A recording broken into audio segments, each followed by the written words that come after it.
আমি একজন মাদ্রাসায় পড়া মেয়ে হয়ে হুজুরের বউ হয়ে কিভাবে অনলাইনে আসলাম আর কেন আসলাম সেই কথাগুলোই আপনাদের সাথে আজকে আমি শেয়ার করব। আসসালামু আলাইকুম, আশা করি সবাই ভালো আছেন। আমি আল্লাহর রহমতে অনেক ভালো আছি। একটা সময় অনলাইনের জগৎটা একদমই পছন্দ করতাম না, বিশেষ করে যারা অনলাইনে কাজ করে।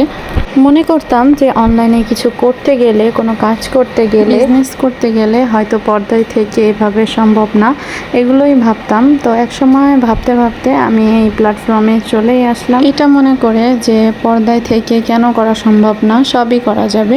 মেয়েরা পর্দায় থেকে বিজনেস করতে পারে, এটা কোথাও নিষেধ নাই। তো এই জন্য এই কথা চিন্তা করে পরে আমার স্বপ্নের পথে আমি নেমে গেলাম। আসলে মধ্যবিত্ত ফ্যামিলিতে এত সহজেই লাখ লাখ টাকা নিয়ে বিজনেসে নামা যায় না। তো এখন যেহেতু অনলাইনে অল্প কিছু টাকা নিয়ে বিজনেস শুরু করা যায়, আর আমি যেহেতু হাতের কাজ জানি, সেলাই কাজ জানি, তো এখান থেকে কিছু একটা করা যেতে পারে এই ভেবে আমি কাজটা শুরু করে দিয়েছি। আসলে একটা মেয়ের জন্য সংসার সামলিয়ে, পরিবার সামলিয়ে এত কিছু করে ওঠা সম্ভব হয় না, তবুও চেষ্টা করতে হয়। যে সময়টা পাওয়া যায় ওই সময়ের ফাঁক দিয়ে কিন্তু কাজগুলো করা যায়। আর প্রথম প্রথম ফ্যামিলিতে কিন্তু একদমই সাপোর্ট দেয় না, যেহেতু মেয়ে মানুষ। যতই পর্দায় থেকে করি না কেন, তারপরেও সবাই কিন্তু এটা পছন্দ করে না। আর সব থেকে বড় ব্যাপার হচ্ছে, সবাই এটাই মনে করে যে সেলাই কাজ করে আর কয় টাকা ইনকাম করা যায়, এটা দিয়ে আর কি বা বিজনেস হবে। তো এই সব ধারণা যারা করে থাকেন তাদের জন্য আমার একটাই কথা, যে কাজ যতই ছোট হোক না কেন, সেটা যদি সৎভাবে করা যায় সেটা অনেক বড়। আর একটা মেয়ের জন্য এটাই যথেষ্ট। টুকটাক থেকেই আস্তে আস্তে অনেক বড় হয়। আজ পর্যন্ত যারাই সাফল্য হয়েছে, কেউই কিন্তু হঠাৎ করে অনেক তাড়াতাড়ি বড়লোক হয়ে যায়নি, অনেক সাফল্যও কিন্তু পেয়ে যায়নি। তারা পরিশ্রম করেছে এবং বুদ্ধি খাটিয়ে তারা কিন্তু সাফল্যের পথে এসেছে।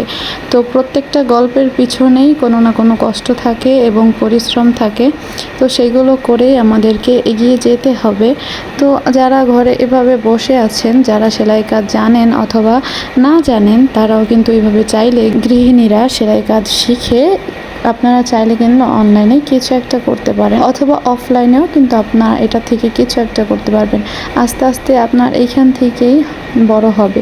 প্রত্যেকটা মানুষই চায় যে তার নিজের কিছু থাকুক, কেউ বলুক বা না বলুক, ভিতরে ঠিকই চায় যে আমার নিজের কিছু ইনকাম থাকুক, বা আমি নিজে কিছু করতে পারি যাতে আমার টাকা দিয়ে। কাজ আর পরিশ্রম আর সততা, এটা এমন একটা জিনিস যেটা মানুষকে এখান থেকে অনেক দূর পর্যন্ত নিয়ে যেতে পারে।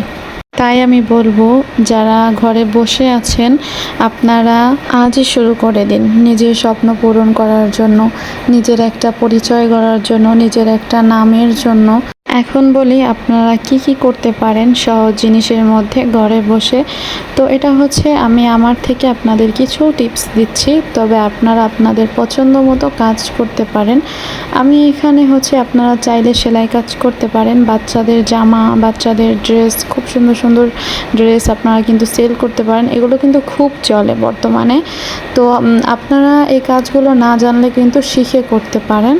আমি আমার এই পথ চলা শুরু করেছি, তবে এই পথটা এতটাও সহজ না। অনলাইনে বিজনেস করাটা এত সহজ না, অনেক ধৈর্য নিয়ে, পরিশ্রম নিয়ে, সততা নিয়ে করতে হয়।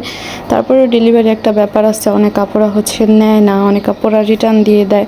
তো সব কিছু মিলিয়ে, লাভ লস মিলিয়ে, ধৈর্য নিয়ে, সততার সাথে করতে হবে। আর সব থেকে বড় ব্যাপার হচ্ছে মানুষের বিশ্বাস, এবং কি শুরুতেই মানুষের বিশ্বাস পাওয়া যায় না, কাজ করতে হয়, ধৈর্য ধরতে হয়। এক সময় মানুষ যখন বুঝবে যে না, আপনার প্রোডাক্টটা ভালো, আসলেই আপনি বিশ্বাসযোগ্য, তখন দেখবেন আপনার এটা আস্তে আস্তে বাড়তে থাকবে এবং সফলতার দিকে যাবে। অনেকেই একটা জিনিস মনে করে যে ছোট পেজ, ছোট আইডি, এখানে আর কি বা পাওয়া যাবে। কিন্তু সবথেকে মজার ব্যাপার হচ্ছে, তারা এটা জানে না যে কেউই কিন্তু একদম লাখ লাখ ফলোয়ার নিয়ে কিন্তু কখনোই সফলতা হয় নাই। সবাই জিরো থেকে, শূন্য থেকে সব কিছু শুরু করেছে এবং পরিশ্রম করেছে, তাই আজকে লাখ লাখ ফলোয়ার হয়েছে এবং তাদের সেল এত বেশি হচ্ছে। আর বড় আইডিতে যদি প্রোডাক্টটা ভালো না হয়, যদি মানসম্মত না হয়, তবুও মানুষ সেটা নেয়, ওই যে আইডি বড়। আর ছোটো আইডিতে যদি পোশাক ভালো হয়, কাপড় ভালো হয়, মান ভালো হয়, দামও কম হয়, তাহলেও মানুষ নিতে চায় না। প্রবলেম হচ্ছে আইডিটা ছোট। তো এই জন্য বলবো যে আইডির দিকে ফোকাস না করে প্রোডাক্টের দিকে ফোকাস দিন, ইনশাল্লাহ আপনারা ভালোটাই পাবেন। তো আপনাদের সাথে গল্প করতে করতে আমার কিছু সেলাই কাজ ছিল, কাটিং ছিল, এগুলো করা হয়ে গিয়েছে। ভিডিওটি কেমন লেগেছে অবশ্যই কমেন্টে জানাবেন। ভালো লাগলে একটি লাইক করে দিবেন এবং চ্যানেলটি সাবস্ক্রাইব করে দিবেন।